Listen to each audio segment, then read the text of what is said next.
काबीना की मीटिंग में नेशनल पॉपुलेशन रजिस्टर यानी एनपीआर को अपडेट करने की मंजूरी दे दी गई है। वज़ीर-ए-आज़म नरेंद्र मोदी की सरबराही में हुई मीटिंग में एनपीआर अपडेट को मंजूरी दी गई है। इसके लिए मरकजी काबीना 8,500 करोड़ रुपए के बजट को मंजूरी दे चुकी है। एनपीआर अपडेटिंग के अमल में आसाम को शामिल नहीं किया गया है। आसाम को छोड़कर मुल्क की दीगर रियासतों और मरकज के ज़ेर इंतज़ाम इलाकों में ये अमल अप्रैल से सितंबर के बीच जारी रहेगा। इस अमल के तहत आम शहरियों की गिनती की जाएगी। एनपीआर के तहत आम शहरी से मुराद ऐसा शख्स है जो किसी इलाके में 6 महीने या उससे ज़ायद अरसे से रह रहा हो या आइंदा 6 महीने या उससे ज़्यादा इस इलाके में क़याम का उसका इरादा हो।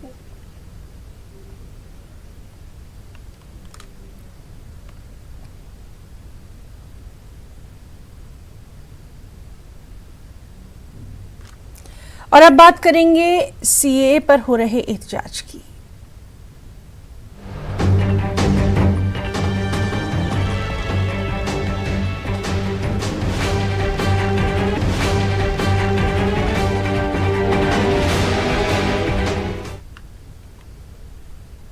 जी हां, शहरियत कानून के खिलाफ एहतजाज अब अवामी तहरीक में तब्दील होता जा रहा है। मुल्क के तूल और अर्ज़ में शहरियत कानून के खिलाफ सियासी, समाजी और मिली तंजीमें एहतजाज और मुजाहरे कर रही हैं और हुकूमत से कानून को वापस लेने का मुतालबा कर रही हैं। आज भी दिल्ली की मंडी हाउस से जंतर मंतर तक एहतजाज की कॉल दी गई। इसमें मुख्तलिफ शोबा हयात से जुड़ी आम खास शख्सियात शिरकत कर रही हैं। एहतजाज के पेश नज़र मंडी हाउस में दफ़ा 144 नाफिज कर दी गई है। शहरियत कानून के खिलाफ एहतजाज में जामिया मिलिया इस्लामिया में हुई पुलिस की कार्रवाई से शिद्दत आई। देखते ही देखते कई तंजीमें और इदारे पुलिस कार्रवाई की मजम्मत करते हुए आगे आए।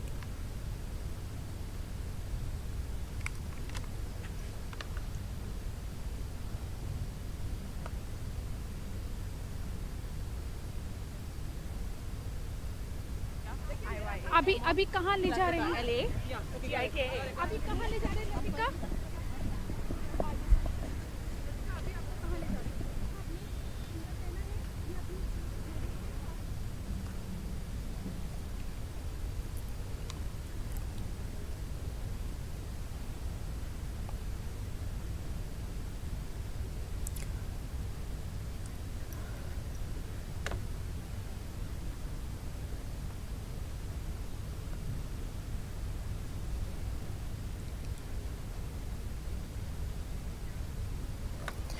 नाज़रीन, मरकजी काबीना की मीटिंग में नेशनल पॉपुलेशन रजिस्टर यानी एनपीआर को अपडेट करने की मंजूरी दी गई है। इस मीटिंग के बाद मरकजी वजीर प्रकाश जावड़ेकर ने क्या कुछ कहा, आइए देखते हैं। इस बार आने वाले यानी 2020 के अप्रैल से सितंबर तक 6 महीने ये काम चलेगा। लाखों लोग इसमें शामिल होंगे, वो घर घर जाएंगे और फरवरी 2021 में इसमें हेड काउंट भी होता है। इस बार टेक्नोलॉजी का उपयोग करते हुए ये प्रक्रिया आसान बनाई है। अब इसका ऐप तैयार किया है और इसलिए ऐप पर जो आप भरोगे वो मंजूर होगा, क्योंकि एनपीआर भी एक समझने जैसी है। एनपीआर में नेशनल पॉपुलेशन रजिस्टर ये पहली 2010 में यूपीए सरकार में शुरू हुआ और सारे लोगों का एक रजिस्टर बना और उसके कार्ड मनमोहन जी ने वितरित किए थे। तो 2015 में इसका अपडेशन हुआ और अभी इसका पूरा एक बार नहीं, क्योंकि हर 10 साल के बाद ये करना है, तो 2020 में हाँ, तो इसमें कोई भी प्रूफ देने की जरूरत नहीं है, कोई भी कागज देने की जरूरत नहीं है। आपके सवालों को पहले ही मैं जवाब देता हूं। इसमें ना प्रूफ है, ना कागज है, ना बायोमेट्रिक है। जो आप कहोगे वही सही है, क्योंकि जनता पर हमारा भरोसा है। जैसा कि लगातार हम आपको बता रहे हैं कि दिल्ली के मंडी हाउस से जंतर मंतर तक आज एहतजाज की कॉल दी गई है। खुर्रम शहजाद हमारे साथ लगातार मौजूद हैं और हमको अपडेट दे रहे हैं। इस वक्त खुर्रम जो है वो जंतर मंतर पर मौजूद है। खुर्रम, इस वक्त का जो ताज़ा मंजर हम देख रहे हैं कि लगातार एहतजाज जो है वो शिद्दत इख्तियार करता जा रहा है, अभी का क्या कुछ तफसीलात?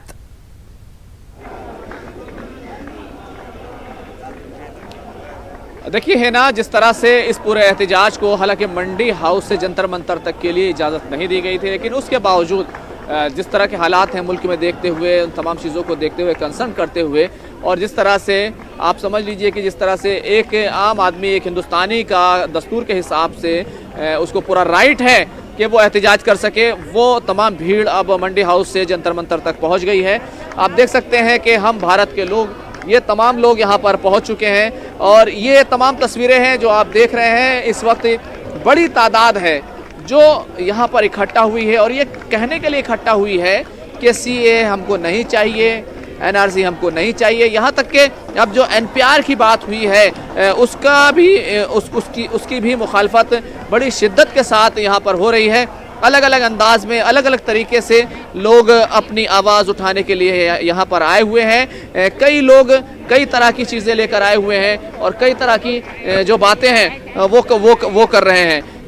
क्या कुछ उनका कहना है, किस तरह का एहतजाज है, क्या आप यहाँ पर ये लेकर आए हैं, क्या बताने के लिए आए हैं?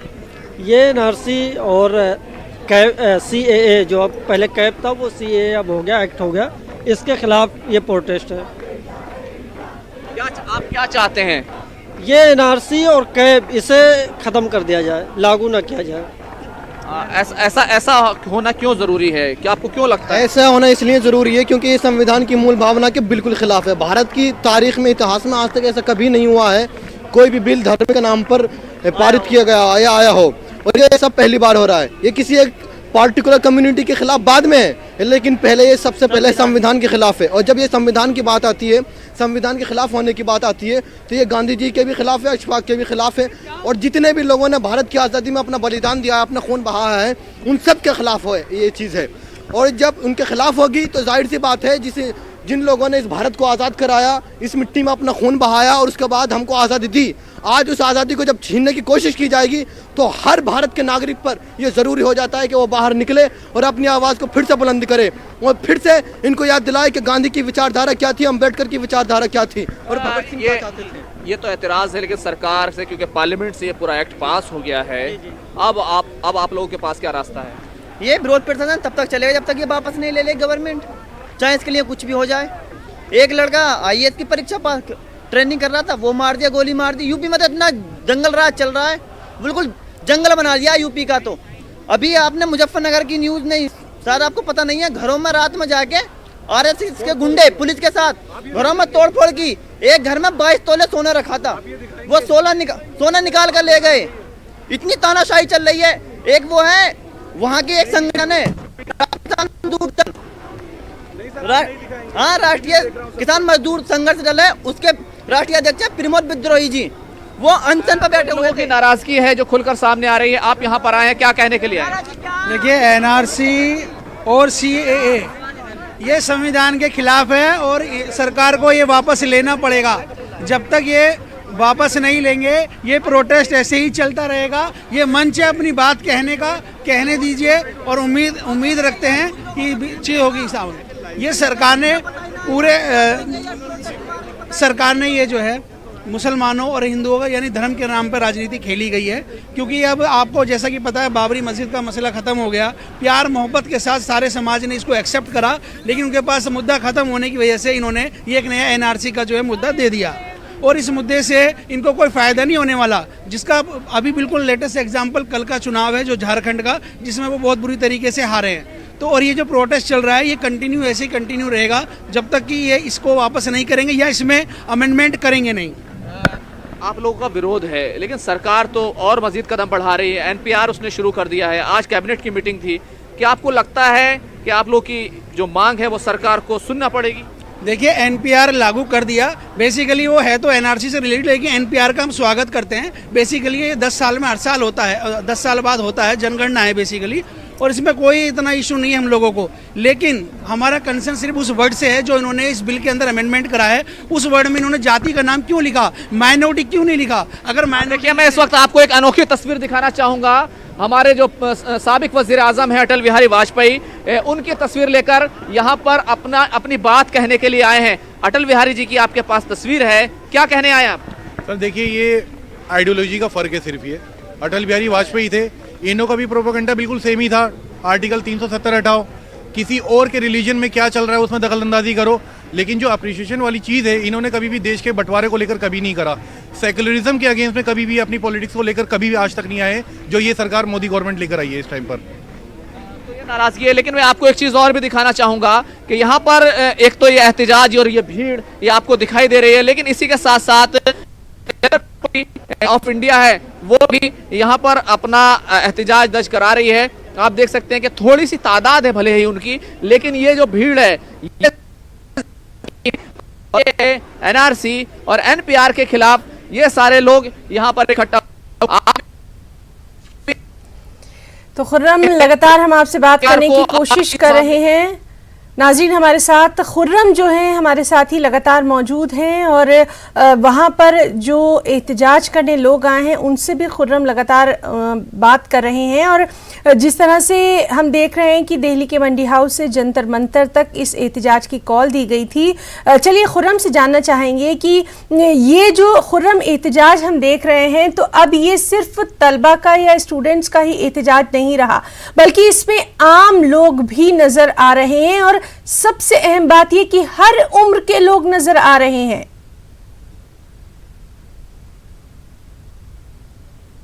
तो नाज़रीन, खुर्रम से हम लगातार बात करने की कोशिश कर रहे हैं। लगता है कि सिग्नल शायद अभी उनका हमें नहीं मिल पा रहा है। चलिए सीधे एक बार रुक करेंगे और जानेंगे कि प्रकाश जावड़ेकर इस वक्त क्या कुछ प्रेस से कह रहे हैं। तय कर दिया तो फॉर्म में वो एक्सपर्ट तय करते हैं, और फॉर्म में ऐसी कोई भी नई चीज नहीं है, तो ये समझ लीजिए। और फिर thank you very much. Very important decision from the railway, please just wait for that decision. हाँ, अभी पीयूष जी आपको बताएंगे, क्योंकि रेलवे में 150 साल भारत में रेलवे चली, उसमें जो एक एडमिनिस्ट्रेटिव स्ट्रक्चर बना, उसकी जो दिक्कतें या कुछ होता था, उस पर एक उपाय करने वाला बहुत बड़ा रिफॉर्म उन्होंने लाया है। तो पीयूष जी। धन्यवाद प्रकाश जी। सबसे पहले तो बिफोर आई बिगिन, मुझे अभी भी जानकारी मिली, एक हमारे सहयोगी पत्रकार नवभारत में काम करते थे महाराष्ट्र में, अनुज गुप्ता जी, वो अब हमारे बीच में नहीं रहे। मेरी तरफ से और हम सबकी तरफ से मैं उनके परिवारजनों को संवेदना और शोक प्रकट करना चाहूंगा। Today in the cabinet, a very historic decision was taken to restructure the railway board along functional lines. The railway board started in 1905, and over a period of time, it has divided the Indian railway management into several silos, several departments, and today we have a chairman and 8 members, each one of them coming from a different service. There are 8 organized services in the Indian Railways. Each one has one member in the railway board, and therefore right from the day you join the railway service, you are a part of one or the other of these 8 services, and therefore all through your career you are literally locked into your service. And till you become chairman is the only one where there is one chairman. Everywhere else, you are basically being counted as a departmental representative. Even at GM and DRM level, which are general management posts, you have quotas that you can't have more than 10 people from one service, let's say, at each of these positions. Today, the Union Cabinet took a very historic decision to merge all these 8 organized services into one service called the Indian Railway Management Service, IRMS. And now all the employees at management level, all the 8,400 employees who work for the Indian Railways at the management level will all be coming into the railways through one service called Indian Railway Management Service. We are in fact modernizing the legacy that Railways has carried for so many years. It's a huge breakthrough which has been achieved with the collective wisdom of the entire railway family. On 6th तो ये cabinet की meeting के बाद लगातार जो मरकजी वज़रा हैं वो प्रेस कॉन्फ्रेंस से खिताब करते हुए उधर सीए पर मुल्क भर में जारी एहतजाज के बीच मरकजी हुकूमत ने एक अहम फैसला लिया है। अब मरकजी हुकूमत शहरियत तरमीमी कानून से मुताल्लिक़ तमाम अरकान पार्लिमान की राय लेगी। और चलिए इस पर मजीद जानकारी के लिए हम बात करते हैं हमारे दिल्ली नुमाइंदे शैलेंद्र वांगू से। शैलेंद्र, काफ़ी अहम ये फैसला लिया गया है कैबिनेट की मीटिंग के बाद, क्या कुछ तफसीलात?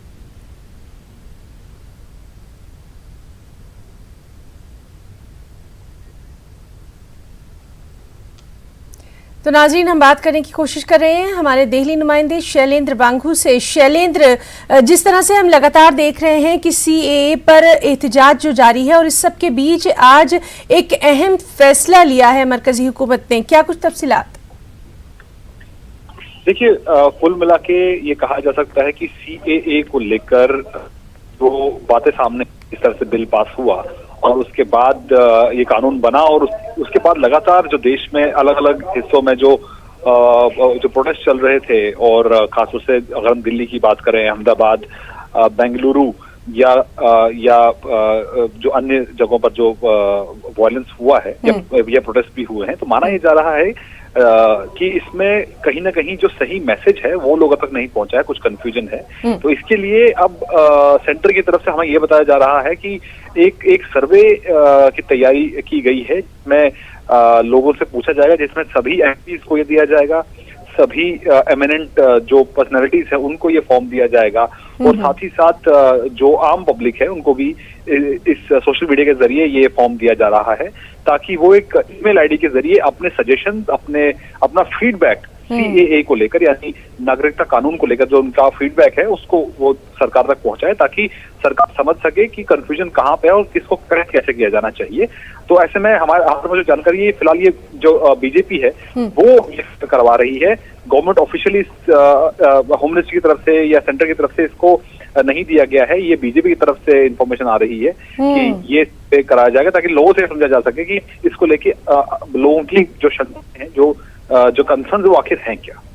जी शैलेंद्र, तो आपने बहुत अच्छी जो जानकारी है वो दी है कि बीजेपी की तरफ से खास तौर पर ये जो है मुहिम चलाई जा रही है। और शैलेंद्र, जिस तरह से लगातार हम देख रहे हैं कि जो प्रोटेस्ट का जो माहौल है, एहतजाज का माहौल है, कहीं ना कहीं अब लोगों को समझ में आएगा कि आखिर सीएए है क्या और सरकार जो है क्यों चाहती है।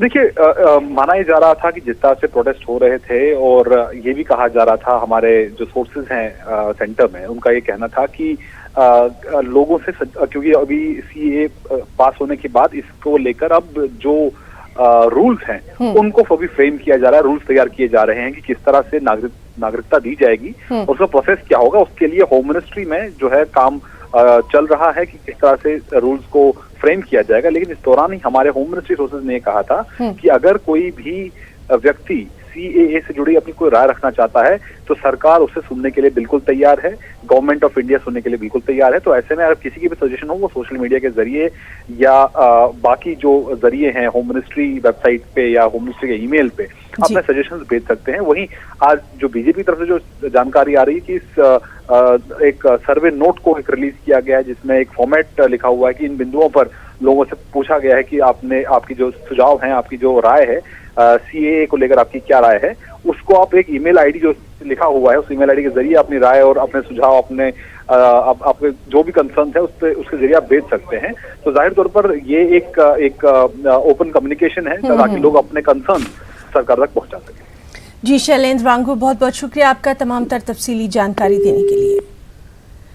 आगे बढ़ेंगे। चुनाव हिकमत अमली के माहिर और जेडीयू के सीनियर लीडर प्रशांत किशोर ने शहरियत कानून के सिलसिले में कांग्रेस लीडर राहुल गांधी को एक मशवरा दे डाला है। प्रशांत किशोर का कहना है कि कांग्रेस इक़्तिदार वाली तमाम रियासतों को शहरियत कानून को नाफिज करने से इनकार कर देना चाहिए।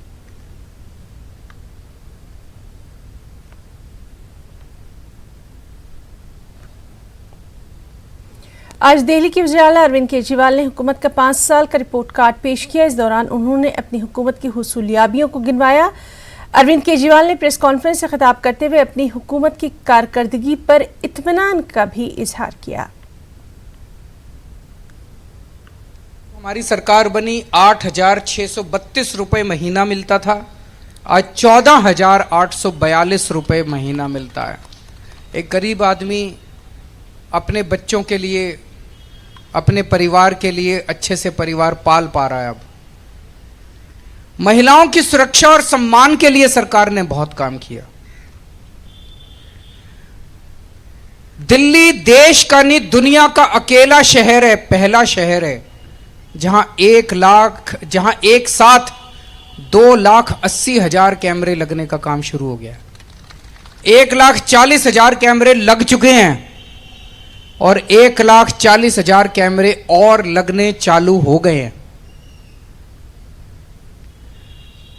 दिल्ली देश का अकेला शहर है जहां महिलाओं की यात्रा बसों के अंदर फ्री कर दी गई है। महिलाएं बहुत खुश हैं। अभी मैं गया था तो एक महिला मिली, बोली जी मैं कालका जी मंदिर घूम के आई, मैं कुतुब मीनार घूम के आई, मैं बिड़ला मंदिर घूम के आई। खूब घूम रही हैं अब हमारी महिलाएं, जिनको पहले पैसे की चिंता होती थी। पहले बसों में 30% महिलाएं होती थी। 1 महीना हुआ है अभी इसको चालू किए हुए, 42% महिलाएं हो गई हैं बसों के अंदर। इतनी हमारी माँ बहनें घूम रही हैं। और अभी 2 लाख नई स्ट्रीट लाइट्स लगने जा रही है। परसों उसका उद्घाटन है, परसों से लगनी चालू हो जाएंगी। 2,10,000 नई स्ट्रीट लाइट्स लगने जा रही हैं।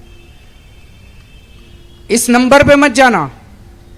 दिल्ली का कोई भी हमारे लिए हमारी मां बहनों की इज्जत, बेटियों की इज्जत सबसे प्यारी है।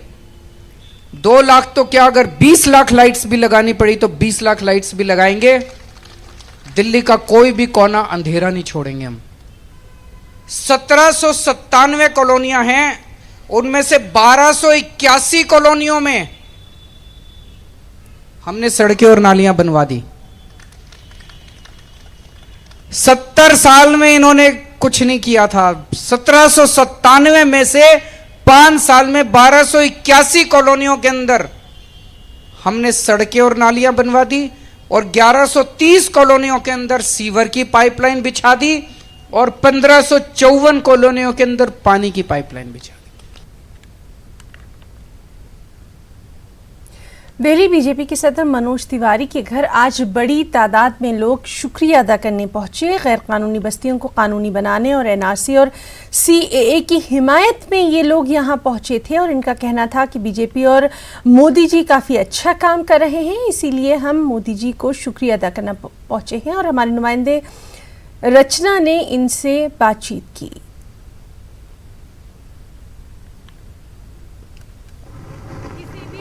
नागरिकता संशोधन कानून को लेकर जहां देश भर में बवाल मचा हुआ है, कोने कोने से हिंसा की तस्वीरें आ रही हैं, वहीं दूसरी ओर दिल्ली बीजेपी अध्यक्ष मनोज तिवारी के घर पर सैकड़ों मुस्लिम लोग उनका धन्यवाद करने के लिए पहुंचे हैं। जिस तरीके से रामलीला मैदान में प्रधानमंत्री नरेंद्र मोदी के लिए धन्यवाद रैली की गई, उसके बाद तमाम जो लोग हैं यहाँ पर दिल्ली बीजेपी अध्यक्ष का धन्यवाद करने के लिए पहुंचे हैं। जिस तरीके से अनाधिकृत कॉलोनियों में मालिकाना हक मिला और जो सीएए को लेकर तमाम तरीके की जो डाउट थे वो डाउट कहीं ना कहीं साफ हुए हैं। सीएए और एनआरसी को लेकर जो लोगों को अभी तक नहीं पता था, उसके बारे में पता लगने के बाद यहाँ धन्यवाद करने के लिए आए हैं। महिलाएं आपको दिखाई दे रही हैं, यहाँ पर पुरुष भी नजर आ रहे हैं।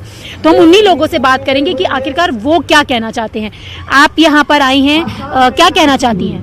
हाँ, खुश हैं, समर्थन में ही है। खुश हैं। तो यहाँ आज धन्यवाद करने आए हैं? धन्यवाद करने आए। आप बताइए, आप क्या कहना चाहती हैं? हम भी खुश हैं, धन्यवाद करने आए।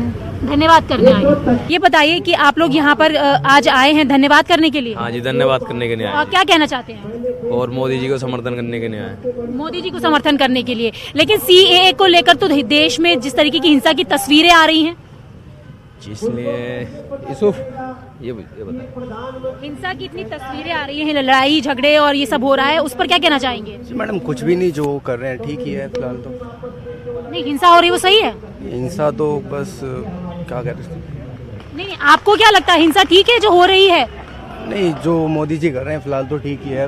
मोदी जी जो कर रहे हैं वो तो ठीक है, लेकिन जो CAA को लेकर जो नागरिकता संशोधन कानून आया है उसको लेकर कुछ लोग बवाल कर रहे हैं, क्या वो ठीक है? नहीं, बवाल तो करना नहीं चाहिए, फिलहाल शांति बैठना चाहिए। कुछ और भी पीछे आप लोग देख रहे हैं, उन्हीं लोगों से हम बात करेंगे, उनसे भी जानने की कोशिश करेंगे कि वो लोग क्या कहना चाहते हैं।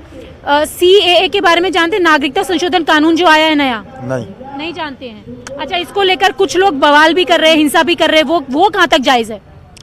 वो तो बहुत दूर तक जायज है, सब पूरे देश में जायज है। नहीं, लड़ाई झगड़ा होना चाहिए? नहीं, आप तो कह रहे हो जायज है? ना, लड़ाई झगड़ा तो और कम होना चाहिए। कम होना चाहिए।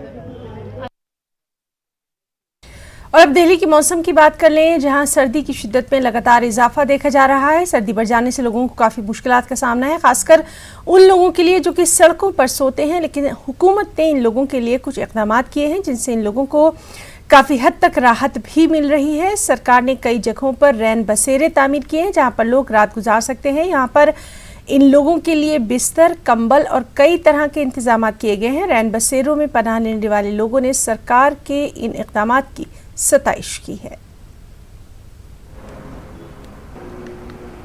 कोई जब से फ्री हुआ है रैन बसेरा, जब से रह रहे हैं, कम से कम ये दूसरा साल 2 साल हो गए। क्या काम करते हो आप? हम मजदूरी करते हैं सर। दिल्ली सरकार द्वारा क्या क्या मजदूरी क्या? दिल्ली सरकार द्वारा साहब मेरे को यहाँ बिछाने को, स्कूलों की कैंटीन और स्कूल के पास 50 मीटर के दायरे में जंक फूड और फैट की ज़्यादा मिकदार वाली पीने की अशिया बच्चों की पहुंच से दूर हो जाएंगी। हुकूमत की इस मंसूबे के पीछे का मकसद बच्चों की सेहत का ख़ास ध्यान रखना है, क्योंकि स्कूली बच्चे अमूमन फास्ट फूड, जंक फूड खाने की वजह से बीमार हो जाते हैं, जिसके चलते इस तरह का मंसूबा तैयार किया गया है। हुकूमत की पॉलिसी के मुताबिक अब फास्ट फूड की अशिया की तशहीर भी नहीं की जा सकेगी। और इस खबर का तफसीली जायजा लिया हमारी दिल्ली नुमाइंदा रचना ने। स्कूल कैंटीन से फास्ट फूड, समोसा और कोल्ड ड्रिंक जैसी चीज़ें जल्द ही दूर हो जाएंगी, क्योंकि सरकार एक नीति बना रही है बच्चों के स्वास्थ्य को देखते हुए, जहां पर जंक फूड नहीं मिलेगा और जो फास्ट फूड होते हैं वो नहीं मिलेंगे। और इस नीति के तहत ये भी तय किया जाएगा कि 50 मीटर की दायरे में, जो स्कूल से 50 मीटर का दायरा है, वहाँ पर किसी भी तरीके के जो जंक फूड है वो नहीं मिल पाएंगे, क्योंकि FSSAI का ये कहना है कि बच्चों के स्वास्थ्य को देखते हुए बढ़ते पोल्यूशन और बदलते मौसम के साथ